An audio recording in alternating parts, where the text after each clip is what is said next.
The HOA president stood in my driveway demanding $11 million because my house was the only one that survived Hurricane Miranda, and she claimed I somehow caused the storm that destroyed my neighbors' homes.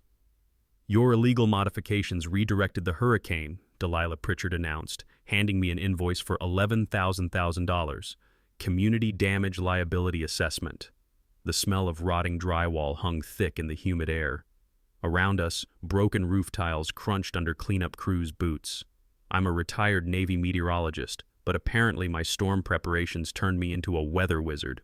Behind her, houses reduced to splinters, FEMA trailers lined up like a refugee camp. Behind me, my intact house, apparently making me public enemy number one. What would you do if your HOA blamed you for a natural disaster? Drop a comment and let me know where you're watching from. I want to see how many of you have dealt with HOA nightmares like this one. Let me back up and tell you how this nightmare started. My name's Marcus Thornwell, Mac to everyone who matters. 3 years ago, I bought a foreclosed house in Pelican Shores, Florida for $200,000. Not bad for a waterfront property, right? The catch? Hurricane Irma had turned the previous owner's dream home into expensive kindling. Most folks would have seen that as a red flag. Me? I saw it as a science project with a view. I spent 20 years in the Navy as a meteorologist, tracking storms from the Gulf to the Atlantic. I've watched hurricanes turn billion-dollar infrastructure into toothpicks, so I knew exactly what my house needed to survive. I dumped my entire retirement savings, another $200,000, into turning that place into a fortress. Impact windows rated for 180 mph winds, reinforced garage doors that could stop a tank, storm shutters thick enough to play handball against. The smell of fresh concrete and metal shavings filled the air for months as contractors muttered about my overkill specifications. I even elevated all utilities and installed a generator that could power half the neighborhood. The neighbors thought I was building a bunker.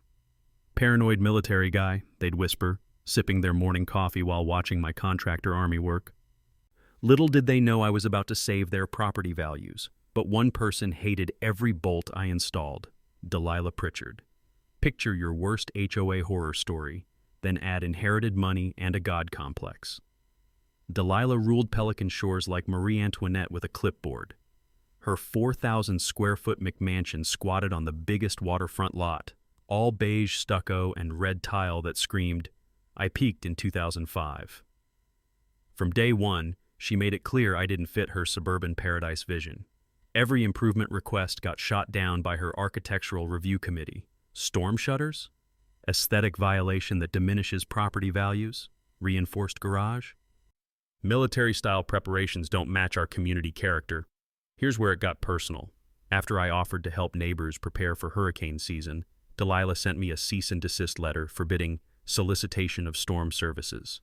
Her exact words in that legal nastygram: "Perhaps Pelican Shores isn't the right fit for your lifestyle." The texture of that letter felt like sandpaper between my fingers as I read it 3 times. She wasn't just talking about my house modifications. The way she said lifestyle made it crystal clear. She thought veterans were damaged goods who couldn't handle civilized society. But I kept my mouth shut and kept preparing. When Hurricane Miranda formed as a Category 4 monster with 140 mile-per-hour winds, I was ready within hours.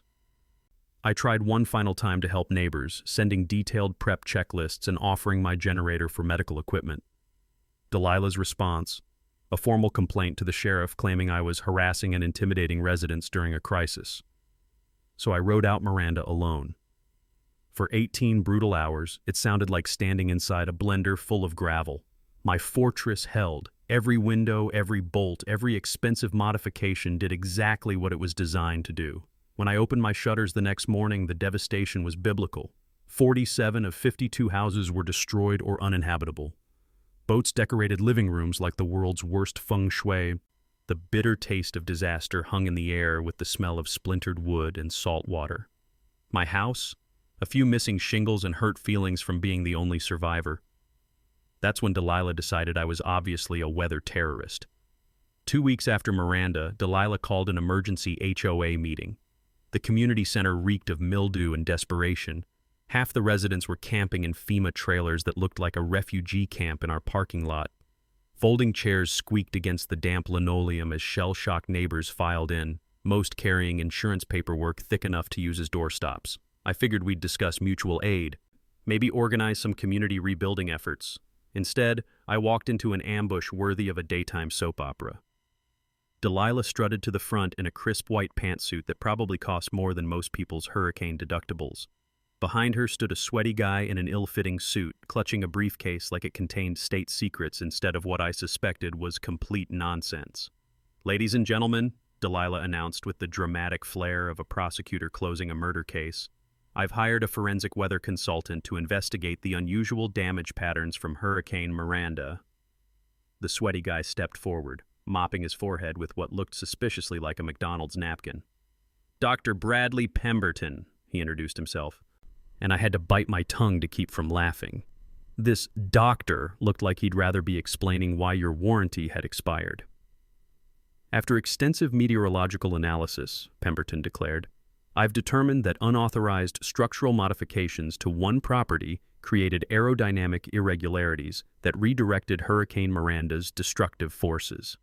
Every head in the room swiveled toward me like I'd just admitted to controlling the weather with voodoo dolls. But here's where it got interesting. See, during my Navy days, I'd seen plenty of pseudo-scientific reports used to cover up real problems.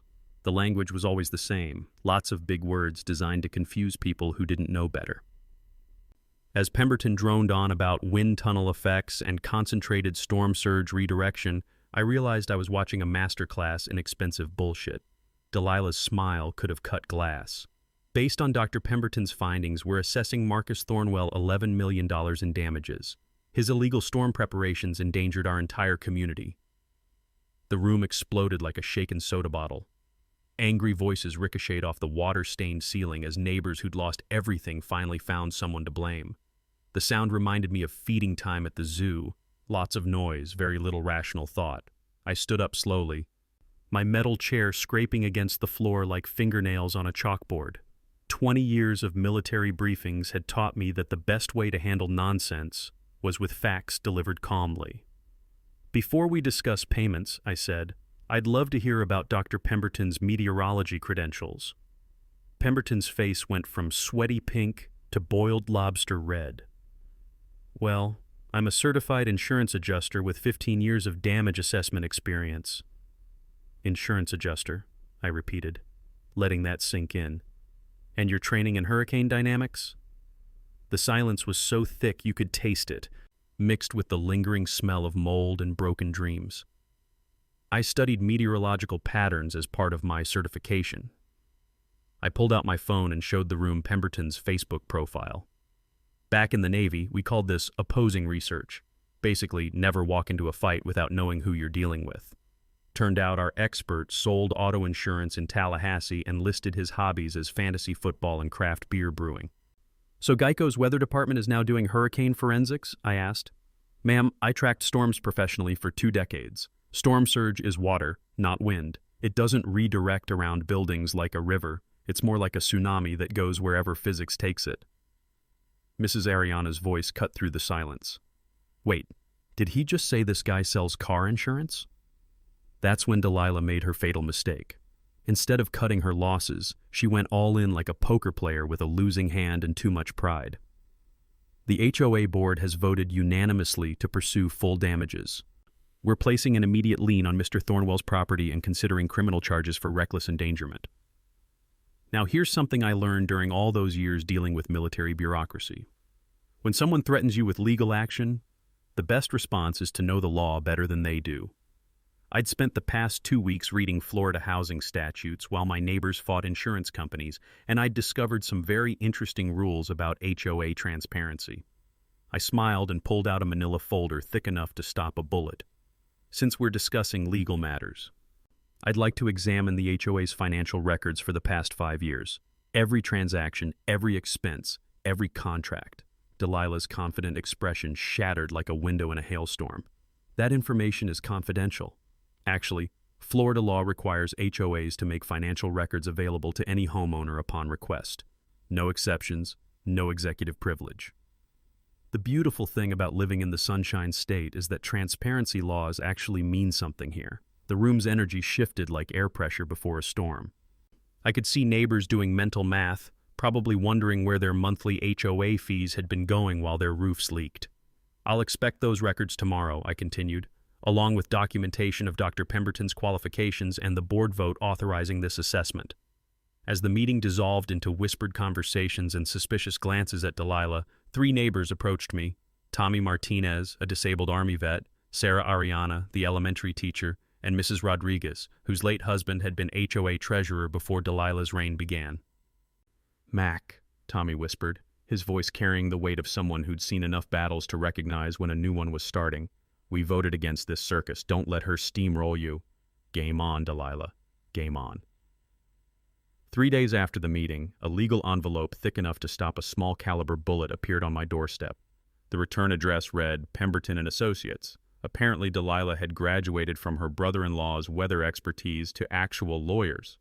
Though judging by their bus bench advertising and "we don't get paid unless you do" slogan, I wasn't exactly trembling in my boots. The letter demanded my insurance information, threatened criminal negligence charges, and claimed my unauthorized modifications violated building codes retroactively. Retroactively. I had to read that twice while sipping my morning coffee, which suddenly tasted like irony with a splash of legal absurdity. But here's what 20 years of Navy service teaches you. When someone declares war, you don't panic. You gather intelligence. While Delilah was busy playing Perry Mason, I was doing what any smart sailor does when storm clouds gather on the horizon. My first call went to Colonel Sarah Mitchell, a former JAG officer who'd retired to private practice in Tampa. Sarah owed me a favor from Hurricane Katrina, when my weather tracking helped evacuate her base ahead of schedule. Smart, tough, and meaner than a wet cat when someone tried to intimidate her clients. "Mac," she laughed when I explained my situation, "someone's trying to hold you liable for hurricane damage? That's like suing a lighthouse for causing shipwrecks." Sarah's research revealed something beautiful. Florida's Act of God statutes specifically protect property owners from natural disaster liability. The law was designed exactly for situations like this. You can't sue someone for hurricane damage unless they literally controlled the weather, and last I checked, the Navy hadn't issued me a God complex along with my discharge papers. The takeaway was simple. Mother Nature doesn't respond to subpoenas. While building my legal defense, I decided to channel my inner detective. Tommy Martinez had mentioned something interesting about Delilah's sudden appetite for expensive consultants and legal fees. Our HOA budget used to struggle paying for pool maintenance. Where was all this lawsuit money coming from? The answer came from Mrs. Rodriguez, whose late husband Eduardo had been HOA treasurer before Delilah's reign of terror. She still kept his records in shoeboxes that smelled like lavender sachets and old paper, filed with the precision of a man who'd survived 40 years of marriage by documenting everything. Eduardo always said to watch the money, Mrs. Rodriguez told me, her arthritic fingers carefully extracting manila folders. Delilah started changing vendors right after he passed. New contracts, emergency expenses, lots of spending Eduardo never would have approved. That's when I struck gold. Buried in Eduardo's meticulous records was a business registration for Coastal Property Solutions, a real estate company owned by one Delilah Pritchard. The same company that had been quietly marketing our storm-damaged lots to developers before some homeowners had even filed insurance claims. The picture became clearer than a satellite weather map. Delilah wasn't just trying to bankrupt me. She was running a disaster capitalism scheme. Force desperate neighbors to sell below market value, earn fat commissions on the sales, then profit again when developers rebuilt. My house standing intact wasn't just embarrassing her fake expert, it was threatening her entire business model. But the real shocker came when Sarah dug deeper into Delilah's finances. Our fearless HOA president owed over $300,000 on underwater investment properties scattered across 3 counties. Her own hurricane claim was suspiciously comprehensive, covering jewelry, artwork, and electronics that neighbors swore they'd never seen in her house. "Mac," Sarah said during one of our strategy sessions, the taste of cheap pizza forgotten as we pored over financial documents, "this woman isn't just corrupt. She's desperate, and desperate people make the kind of mistakes that end careers." The mistakes started immediately. Delilah launched a whisper campaign about my dangerous PTSD episodes and violent military training, apparently forgetting that Ring doorbells had turned every suburban street into a surveillance state. When she claimed I'd threatened her near the mailboxes, My security footage showed me saying, "Good morning," while she pretended I didn't exist. Even stupider, she started targeting my allies with petty harassment. Tommy got cited for his service dog disturbing community peace. Sarah received a fine for posting hurricane preparedness tips that allegedly violated unauthorized solicitation rules. Mrs. Rodriguez was hit with violations for her late husband's memorial garden, which suddenly became excessive decorative elements. But Delilah's masterpiece of tactical stupidity was underestimating Sarah Ariana's intelligence. The elementary school teacher had been quietly documenting every conversation, every threat, every suspicious decision. Turns out dealing with helicopter parents had prepared her perfectly for dealing with one very unstable HOA president. "Mac?" Sarah whispered after another contentious board meeting. "Did you know Delilah's been giving preferred contractor referrals to hurricane victims? Her husband owns the biggest debris removal company in the county. They're double-dipping on every damaged house."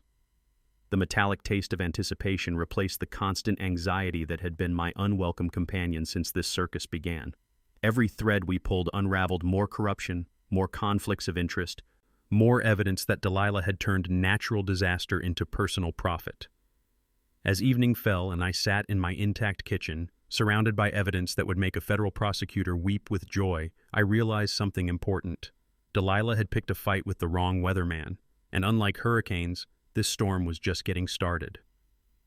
A week later, Delilah played what she thought was her ace in the hole. At 7 a.m. on a Tuesday, while I was supposed to be catching a flight to Atlanta for a weather consulting gig, county code enforcement showed up at my door like they were serving a drug warrant. The inspector was a tired-looking guy named Pete Rodriguez, carrying a clipboard thick enough to stop a freight train and wearing the expression of someone who'd rather be fishing. Behind him lurked Delilah in designer sunglasses, trying to look casual while obviously expecting to watch my house get condemned. "Sir, we've received multiple anonymous complaints about unpermitted structural modifications," Pete announced, reading from what sounded like a prepared script. "Reports claim your storm shutters and garage reinforcements violate current building codes." Anonymous complaints, sure. Because nothing says anonymous like the complainant standing in my driveway wearing a Chanel pantsuit and a shit-eating grin. Now here's something I learned during 20 years of Navy inspections. The best defense against bureaucratic ambush is documentation so thorough it makes librarians weep with joy. While Delilah had been plotting my downfall, I'd been organizing my paperwork like a supply officer preparing for audit season. "No problem," I said, pulling out a 3-ring binder that had been waiting by my front door like a loaded weapon. "Here's every permit, every inspection certificate, every contractor license, and every compliance verification for every bolt, screw, and hurricane clip on this property." Pete's eyebrows shot up like rockets as he flipped through permits stamped, signed, and sealed by the very county office that had sent him to investigate me. The plastic page protectors crinkled softly as he studied each document, the sound of proper preparation destroying improper accusations. "Sir," Pete said after 10 minutes of forensic examination, "these permits aren't just legitimate, they're exemplary. Your contractor followed hurricane mitigation standards that exceed current requirements." I caught a whiff of Delilah's expensive perfume mixing with what smelled suspiciously like the scent of panic sweat. Her confident expression was melting faster than a snowman in Miami. But Pete wasn't finished delivering justice. He walked my property perimeter, photographing and documenting with the methodical precision of someone who actually understood building codes. When he completed his inspection, he delivered the kind of professional assessment that makes homeowners do happy dances. "Mr. Thornwell, your hurricane preparations are textbook examples of proper storm hardening. Impact windows, reinforced garage doors, elevated utilities, everything meets or exceeds Florida building code standards." He turned toward Delilah with the look of someone who'd just solved a puzzle. "Whoever filed this complaint either doesn't understand construction regulations or has some other agenda." That's when Pete dropped the nuclear bomb that would reshape our entire neighborhood dynamic. "Ma'am," he said to Delilah, consulting his phone, "this is the 17th anonymous complaint you've filed this month targeting properties that survived Hurricane Miranda with minimal damage. My supervisor is wondering if there's some kind of pattern here. 17 complaints. Against 17 different homeowners whose only crime was smart storm preparation. Even a government bureaucrat could see the harassment pattern from orbit." Delilah's face cycled through more colors than a traffic light having an epileptic seizure. I don't know what you mean. These are legitimate community concerns from various residents. Residents who all happen to use identical phrasing and cite the same irrelevant code sections? Pete's voice carried the weary authority of someone who'd refereed too many petty neighborhood wars. Ma'am, filing false code violations is a misdemeanor in this county. We take that very seriously. Time for some community education. Pete, since you're investigating storm preparations, you should know that Mrs. Pritchard has been actively discouraging hurricane hardening. She told residents that proper storm prep was militaristic and inappropriate for community aesthetics. Pete's pen stopped moving. In post-Hurricane Andrew, Florida, discouraging storm preparation was like discouraging seatbelts, legally permissible but morally bankrupt and potentially deadly. During my Navy years, I'd learned that the best way to expose bad actors was to let them explain their logic to people who actually understood the subject. Is that accurate, ma'am? Delilah's designer armor was cracking like cheap paint in a hurricane. The HOA maintains aesthetic standards. We can't allow every property to look like a military installation. Ma'am, Pete interrupted with the patience of a saint explaining physics to a toddler, hurricane mitigation isn't military fortification, it's disaster survival. The county actively promotes these modifications through tax incentives and expedited permitting. He turned to me with genuine respect. Mr. Thornwell, would you consider speaking at our next community preparedness workshop? We need more examples of proper hurricane hardening for homeowners. The taste of complete vindication was sweeter than birthday cake. A county official wasn't just clearing me of violations. He was asking me to teach other residents how to protect their homes from future storms. As Pete prepared to leave, he delivered one final observation that hit Delilah like a meteorite impact. Ma'am, next hurricane season starts in 6 months. Instead of filing false complaints against people who prepared properly, maybe consider why 17 other homes survived when yours didn't. After they drove away, I stood in my driveway breathing the salt air blowing in from the Gulf, mixed with the lingering scent of Delilah's humiliation. 17 false complaints meant 17 potential allies who might want to hear about systematic HOA harassment. Time to start building an army.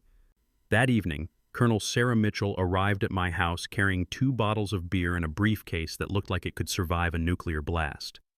She'd driven down from Tampa after I called her about Pete Rodriguez's 17-complaint bombshell.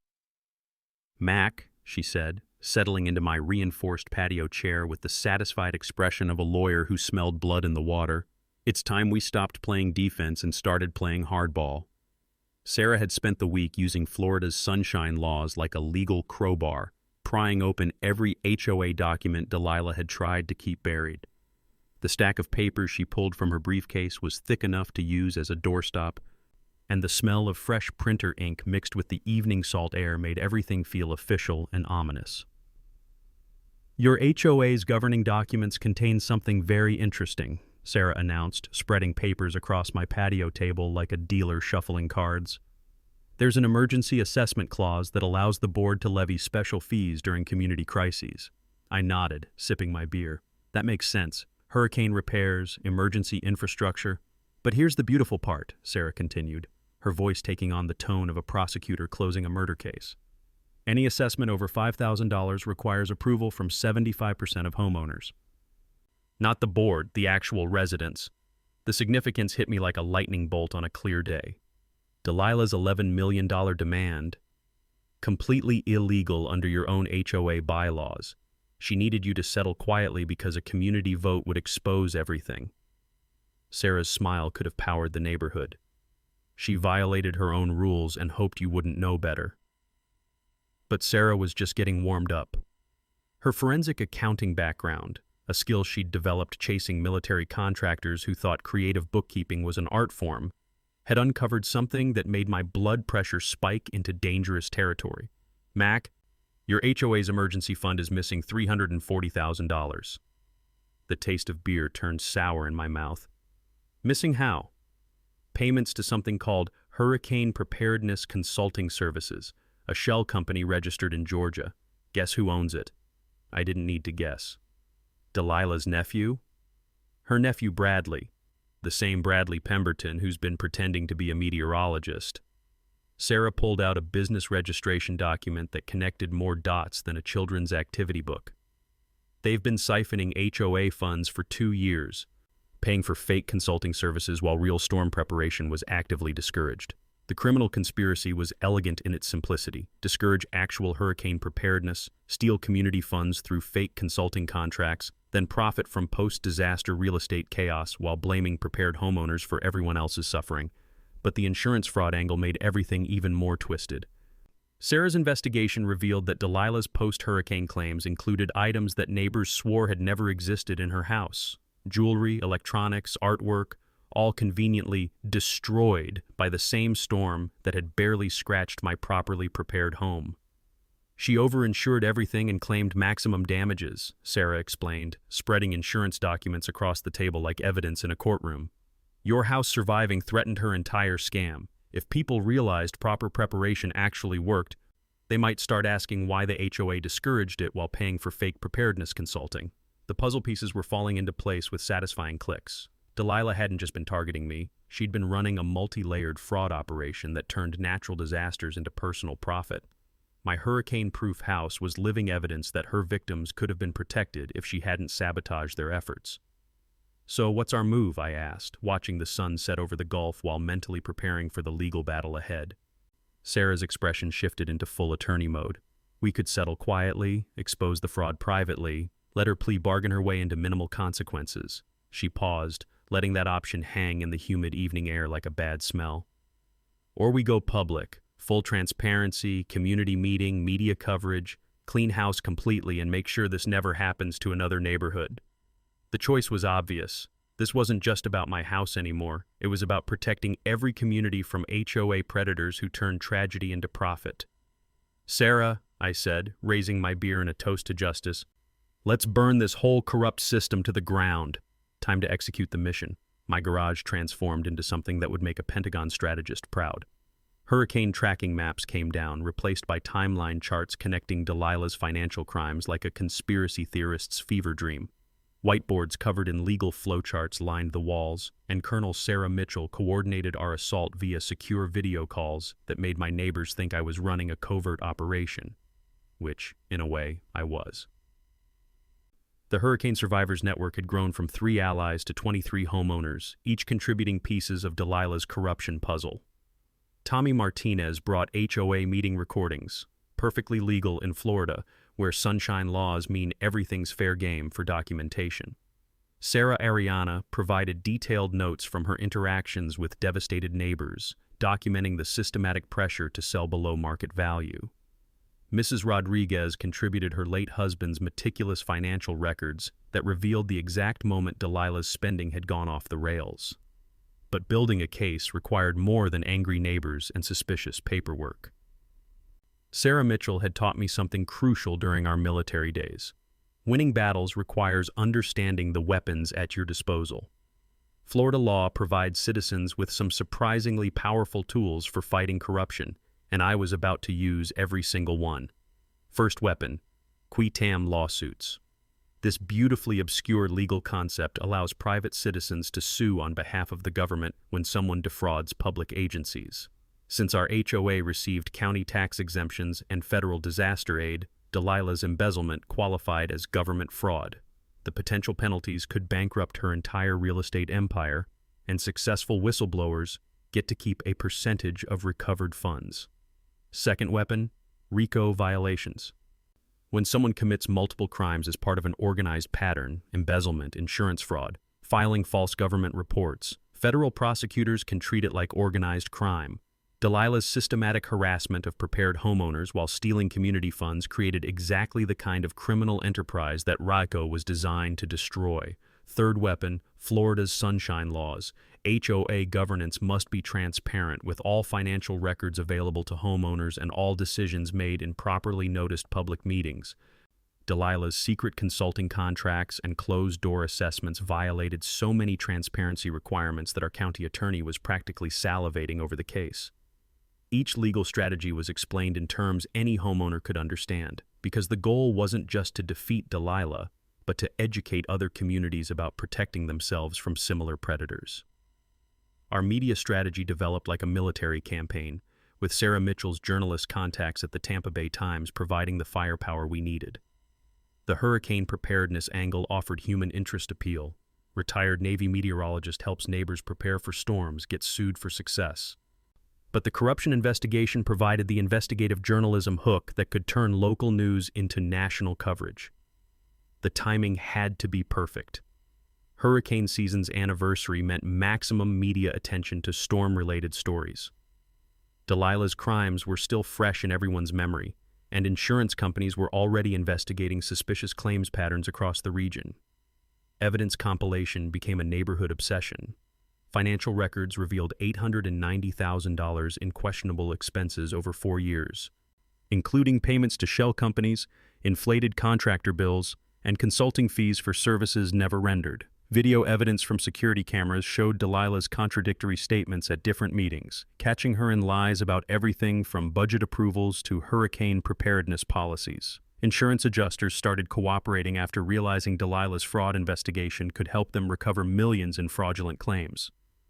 One adjuster, a guy named Frank who smelled perpetually of cigarettes and cheap cologne, told us that Delilah's post-hurricane claims had raised red flags across the entire industry. Her jewelry claim alone was bigger than most people's annual income, Frank explained during a clandestine meeting at a Waffle House that reeked of syrup and grease. She claimed to own art collections that would make museums jealous, all conveniently destroyed without any previous documentation. Community organization required delicate handling. Neighbors were scared of retaliation, worried about property values, concerned about legal costs. But Mrs. Rodriguez emerged as an unexpected leader, organizing secret meetings at Denny's, neutral territory where the coffee was terrible, but the booth privacy was excellent. Eduardo always said sunlight was the best disinfectant, she told our growing group of rebels. Delilah has been poisoning our community in the dark, time to turn on the lights. The moral dimension weighed heavily on everyone involved. Exposing Delilah meant airing our community's dirty laundry, potentially affecting property values and neighborhood reputation.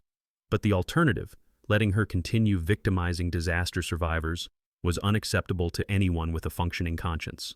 Sarah Mitchell's wisdom from our JAG days proved crucial. Justice isn't comfortable, Mac. It's necessary. Sometimes good people have to do hard things to protect other good people from bad people. As we prepared for the final confrontation, security became paramount.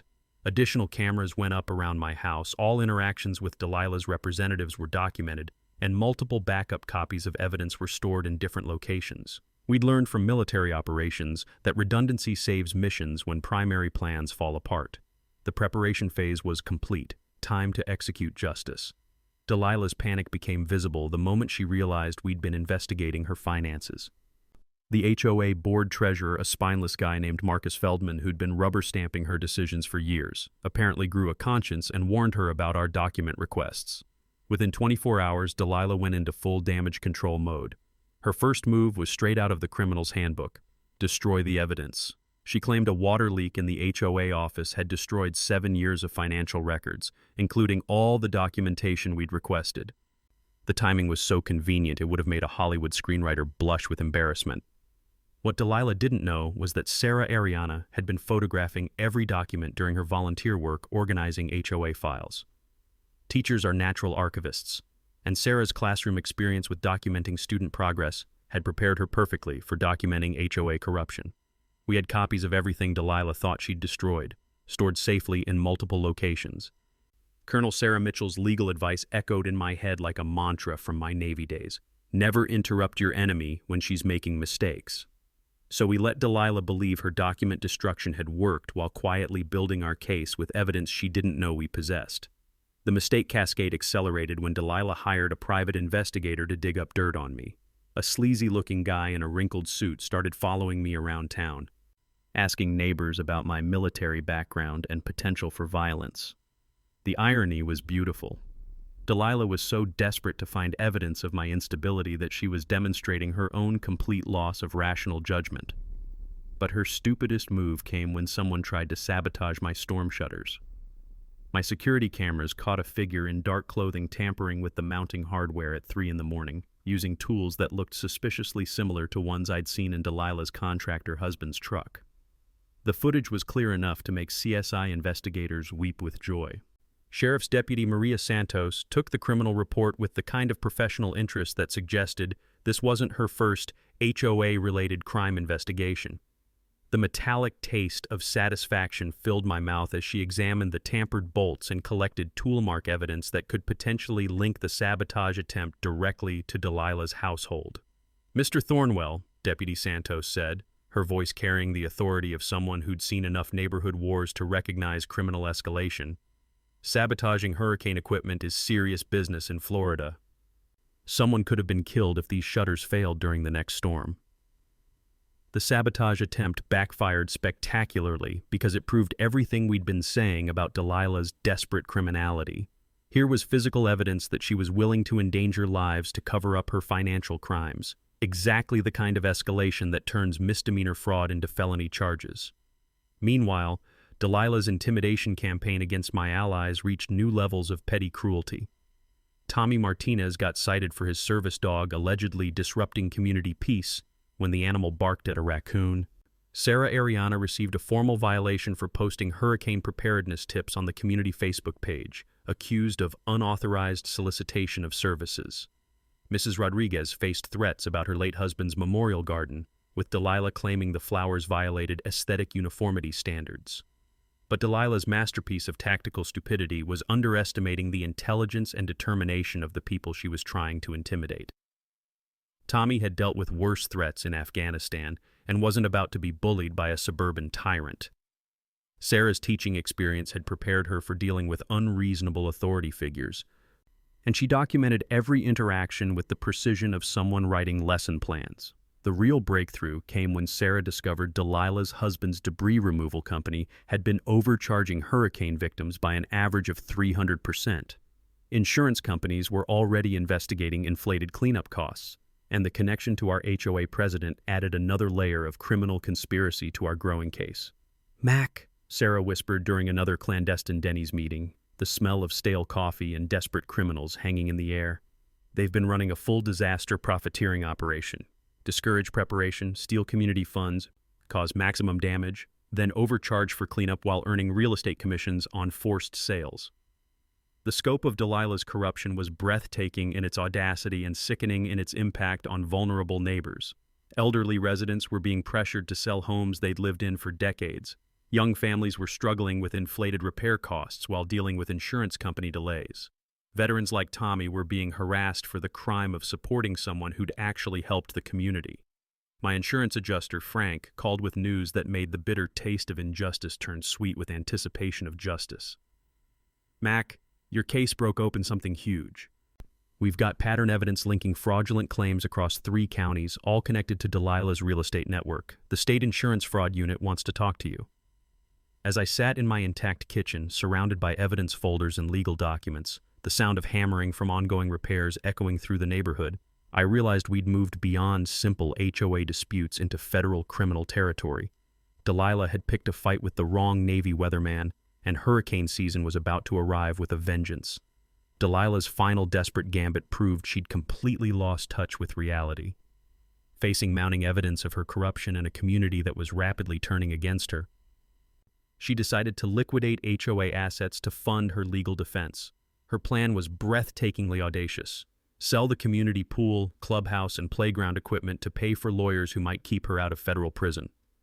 The emergency board meeting she called reeked of desperation mixed with chlorine from the pool she was trying to auction off. Her announcement that the HOA needed to monetize underutilized assets during our current crisis was met with the kind of stunned silence usually reserved for natural disasters or declarations of war.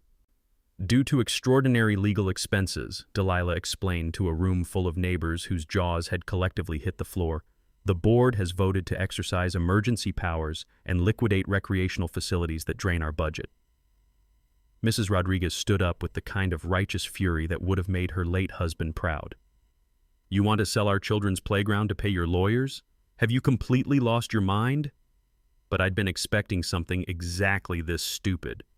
During my years tracking hurricanes, I'd learned that desperate storms make the most destructive and unpredictable moves right before they fall apart completely. Delilah was following the same pattern, maximum destruction in minimum time. That's when I dropped the legal bomb that would end her reign of terror. Standing up slowly, I pulled out a document that I'd been saving for exactly this moment, a copy of the original deed restrictions that governed our entire community development.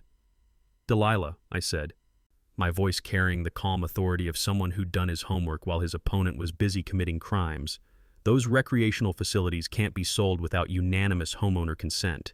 It's written into the county deed restrictions that created this subdivision." The taste of victory was already flooding my mouth as I watched her confident expression crumble like a house of cards in a hurricane. She'd been so focused on stealing money and harassing neighbors that she'd never bothered to understand the basic legal framework governing our community. That's not," she stammered, clearly trying to process how her masterstroke had just become her checkmate.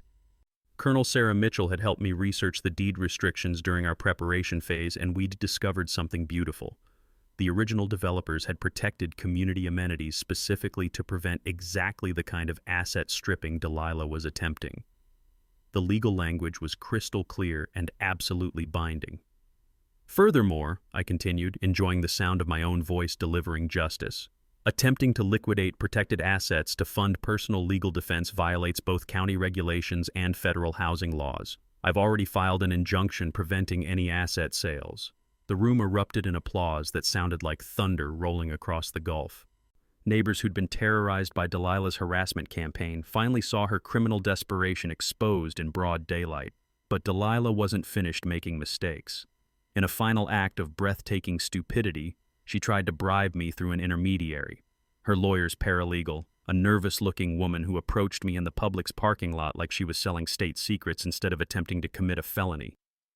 "Mrs. Pritchard wanted me to discuss a settlement offer," the paralegal whispered, glancing around the parking lot like she expected FBI surveillance. $500,000, plus a public apology from you for causing community discord." The audacity was so stunning I almost laughed out loud. She wanted me to apologize for exposing her crimes while accepting money that had probably been stolen from our community funds. "Ma'am," I replied, loud enough for the security cameras to record clearly, "I don't negotiate with criminals. Tell your boss that her settlement offer sounds like attempted bribery, which is another felony to add to her growing collection." The community uprising reached critical mass when 67% of homeowners signed a recall petition within 48 hours.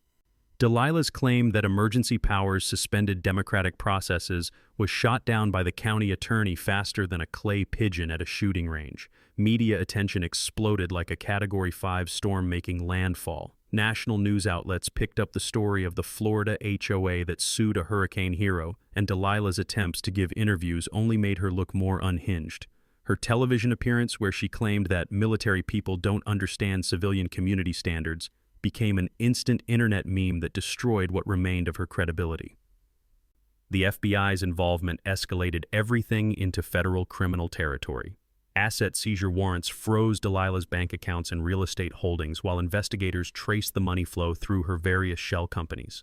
Her husband's debris removal company lost all county contracts within a week, and their joint business empire collapsed like a house built on sand during a tsunami. The psychological toll was visible in Delilah's increasingly erratic behavior. She'd gone from suburban dictator to federal criminal defendant in less than 3 months, and the stress was showing in every frantic gesture and paranoid accusation. As we prepared for the final confrontation at the annual HOA meeting, I could taste the metallic anticipation of justice finally being served. The evidence was overwhelming, the community was united, and law enforcement was ready to act. Hurricane Delilah was about to make landfall in a courtroom. The Pelican Shores Community Center had never seen anything like this. What was supposed to be our annual HOA meeting looked more like a federal court proceeding mixed with a 3-ring circus. Every seat was packed, with overflow crowds standing along the walls and spilling out into the humid Florida evening. The smell of nervous sweat mixed with anticipation hung thick enough to cut with a knife. Local media had set up camp like they were covering a presidential debate. TV cameras lined the back wall, newspaper reporters clutched notepads like lifelines, and the bright lights made everything feel surreal and official. Sheriff's deputies flanked the room, not because anyone expected violence, but because Deputy Santos had warned that financial crime investigations sometimes triggered desperate behavior. I sat calmly in the front row, my presentation materials organized with military precision. Behind me, the Hurricane Survivors Network filled 3 entire rows. 23 homeowners who'd survived both Hurricane Miranda and Delilah's corruption, united in their determination to see justice served. Delilah entered like she was walking to her own execution, which in a sense, she was. Her usual designer confidence had been replaced by the hollow-eyed desperation of someone who knew the walls were closing in.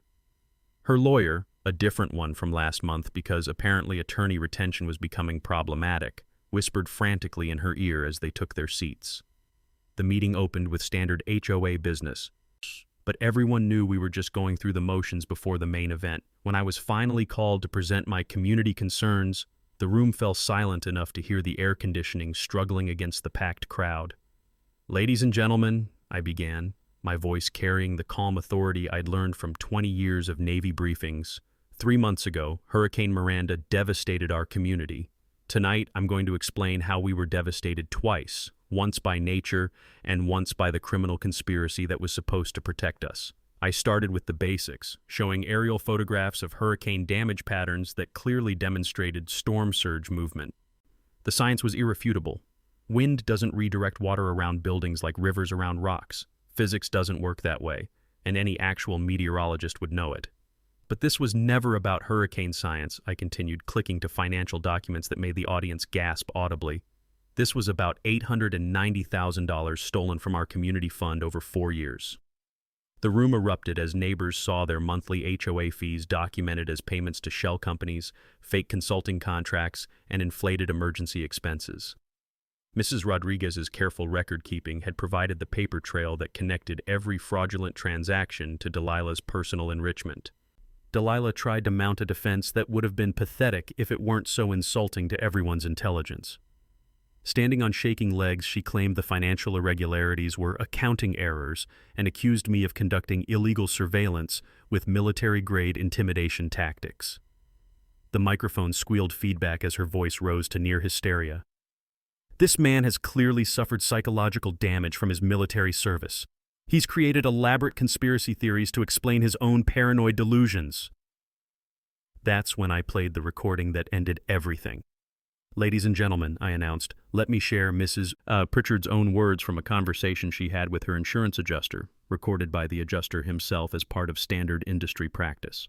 Delilah's voice filled the room with crystal clarity. "We need to maximize our claims while the adjusters are overwhelmed. The more damage we can document, the bigger the settlements. And if we can blame that military nutcase for redirecting the storm, we can double dip on recovery funds."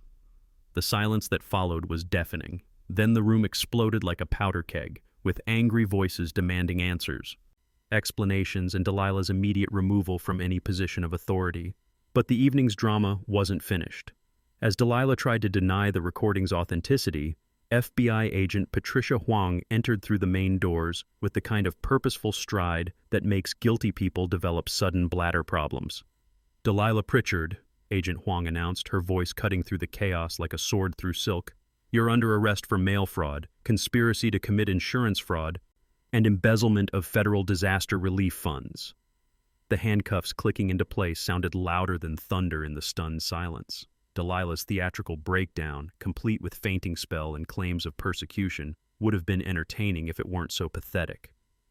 Tommy Martinez stood up, his voice carrying the authority of someone who'd served his country with honor. "Mac saved our community twice, once from the hurricane and once from her." The standing ovation lasted 5 full minutes, with neighbors crying, hugging, and finally releasing months of suppressed frustration and fear. Children from the neighborhood presented me with flowers they'd picked from Mrs. Rodriguez's memorial garden, and the sight of their innocent faces made my own eyes water with emotion I hadn't expected. State Attorney Rebecca Collins stepped to the microphone with news that made the sweet taste of victory even sweeter. "Based on evidence provided by Mr. Thornwell and this community, we're filing criminal charges spanning 3 counties.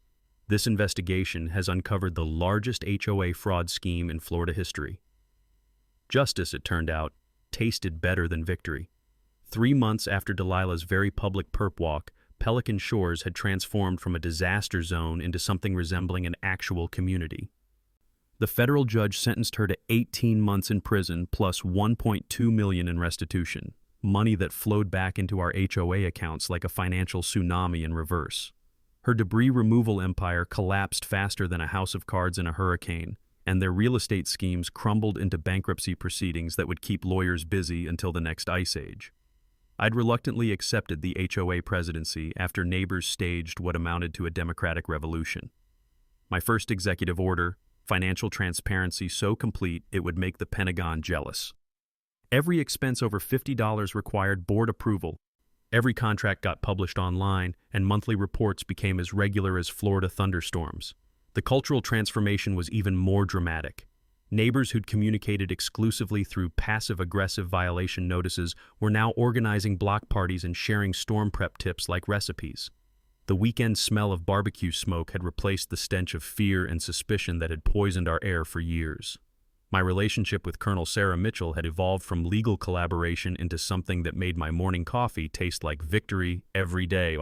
She'd relocated her practice to keep an eye on my tendency to attract neighborhood drama, and our beach walks with my rescue dog Miranda, yes, named after the hurricane, had become the highlight of days that used to feel like combat missions.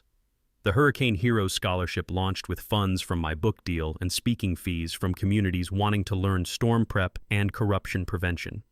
Our first recipient was Sarah Ariana's daughter, a brilliant kid studying atmospheric science to help communities survive climate change. The scholarship ceremony made even tough Tommy Martinez tear up while trying to look stoic. My consulting business exploded after the media circus, with insurance companies offering Thornwell standard discounts for properly prepared homes. The irony was beautiful. Delilah's attempt to destroy my reputation had accidentally launched a second career helping communities fight both hurricanes and corruption. But the sweetest victory was legislative change. Florida passed the HOA Transparency Act based on our case, and my testimony had inspired similar laws in 6 other states. One neighborhood's fight against corruption had created nationwide homeowner protection, the kind of ripple effect that makes military service feel worthwhile decades later. 17 other communities discovered similar fraud schemes after reading our story, resulting in a class action recovery of $15 million in stolen funds.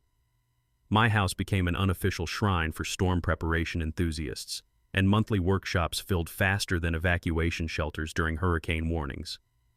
Property values actually increased after Delilah's removal, proving that communities thrive when criminals get prosecuted instead of promoted. The Hurricane Hero neighborhood marketing angle had real estate agents fighting over listings like seagulls over French fries. Our annual Hurricane Miranda Memorial had evolved into a celebration of survival and community resilience. The evening always ended with Sarah and me on our reinforced deck, watching Gulf sunsets while planning our wedding, carefully scheduled between hurricane seasons naturally. As I finished writing this story, my phone rang with a familiar request. A Colorado HOA was demanding residents remove fire hazard defensible spaces while pocketing wildfire prevention funds through suspicious consulting contracts. "Mac," the caller said, "we heard about your situation. Can you help us fight back?" Sarah rolled her eyes with the expression of someone who'd married a man incapable of ignoring injustice. "Ma'am," I replied, "sounds like you folks need education about standing up to corrupt officials. Some storms never end, they just move to places that need them most." Drop your HOA nightmare stories in the comments below and hit subscribe to Karen Stories for more underdog justice content. Remember, proper preparation prevents both hurricanes and corruption. Document everything, know your rights, and never let bullies win.